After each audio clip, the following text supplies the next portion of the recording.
Hello everyone, I am Anushka Singh and today we will learn diversity in living organisms part 3. Part 1 और part 2 इस channel पे available है, तो अगर आपने वो नहीं देखा है तो आप देख सकते हैं। तो आज हम पढ़ने वाले हैं प्लांट किंगडम के बारे में। प्लांट किंगडम को हम और फर्दर क्लासिफाई करेंगे। तो प्लांट किंगडम को हम जब फर्दर क्लासिफाई करते हैं तो या तो वो they don't have differentiated plants part, या तो उस प्लांट के डिफरेंशिएटेड पार्ट नहीं होंगे।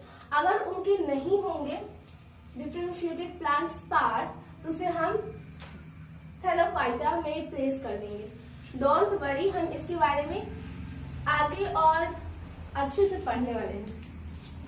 अगर उनके पार्ट्स, अगर प्लांट्स के पार्ट डिफरेंशिएटेड है तो वो दो तरह के होंगे, या तो उनमें वेस्कुलर टिश्यू नहीं होंगे या फिर उनमें वेस्कुलर टिश्यू होंगे। वेस्कुलर टिश्यू का मतलब जाइलम और फ्लोएम। तो अगर उसमें जाइलम और फ्लोएम मतलब वेस्कुलर टिश्यू नहीं है तो उसे हम ब्रायोफाइटा में प्लेस कर देंगे। अगर है तो वो आगे फर्दर डिवाइड होंगे। अगर आगे वो फर्दर डिवाइड होंगे तो या तो वो सीड प्रोड्यूस करते होंगे, मतलब या तो उनमें सीड होंगे या फिर वो सीड प्रोड्यूस नहीं करते होंगे। तो वेस्कुलर टिश्यू अगर उनमें है तो या तो वो सीड प्रोड्यूस नहीं कर रहे होंगे या फिर वो सीड प्रोड्यूस कर रहे होंगे। अगर वो सीड प्रोड्यूस कर रहे हैं तो उसे हम और फर्दर डिवाइड करेंगे।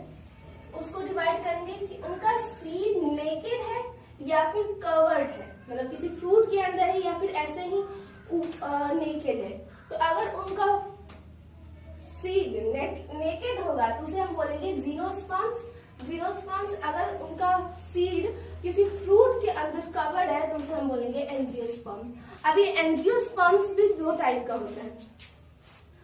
उसमें या तो उसमें एक कॉटिलिडेंस होगा या फिर उसमें दो कॉटिलिडेंस होगा। अगर दो कॉटिलिडेंस होगा तो हम उसे बोलेंगे डाइकॉट्स। अगर एक कॉटिलिडेंस होगा तो उसे हम बोलेंगे monocots. Okay, so let's talk about Thallophyta. Thallophyta को और हम आगे अगर और इसको एक्सप्लेन करें और इसको एक्सपेंड करें तो the plant body is simple thalloid. Thallophyta का जो प्लांट बॉडी होता है बिल्कुल सिंपल थैलेस्टाइड होता है। इनके बॉडी में कोई डिफरेंशिएशन नहीं होता है, मतलब समझ ही नहीं है कि रूट कहाँ है, स्टेम कहाँ है, लीफ कहाँ है। कॉमनली हम बोलते हैं इसे एल्गी। आपने एल्गी अगर देखा होगा तो उसका पता ही नहीं चलता है कि उसमें रूट कौन सा है, स्टेम कौन सा है, लीफ कौन सा है। एग्जाम्पल की बात करें तो स्पाइरोगैरा, चला और भी बहुत सारे इसके एग्जाम्पल्स होते हैं। Now the second one is bryophyta. तो ब्रायोफाइटा की जो बॉडी पार्ट्स होते हैं, ब्रायोफाइटा की इसकी जो प्लांट्स बॉडी पार्ट्स होते हैं वो डिफरेंशिएटेड होते हैं। मतलब इसमें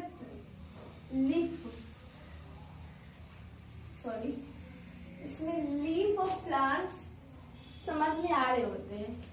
इसमें वेस्कुलर सिस्टम एब्सेंट होता है, मतलब अगेन जाइलम और फ्लोएम इसमें नहीं होता है। ब्रायोफाइटा को हम कॉमनली बोल सकते हैं amphibians of the plant kingdom. Bryophyta को हम एम्फीबियंस ऑफ प्लांट किंगडम के नाम से जानते हैं। और ये रहे ब्रायोफाइटा के कुछ examples. Okay, now the third is Pteridophyta. Plants body is differentiated. इसमें प्लांट्स बॉडी डिफरेंशिएटेड होते हैं, मतलब इसमें स्टेम, रूट और लीफ में डिफरेंशिएटेड होते हैं। इसमें जो होता है वेस्कुलर सिस्टम प्रेजेंट होता है, मतलब जाइलम और फ्लोएम प्रेजेंट होता है। They don't have seed wear, और इनके पास कोई सीड वियर नहीं होता है, इसलिए इन्हें क्रिप्टोगम्स बोलते हैं। Plants of rest of division bear seeds and hence it is called phaneroid.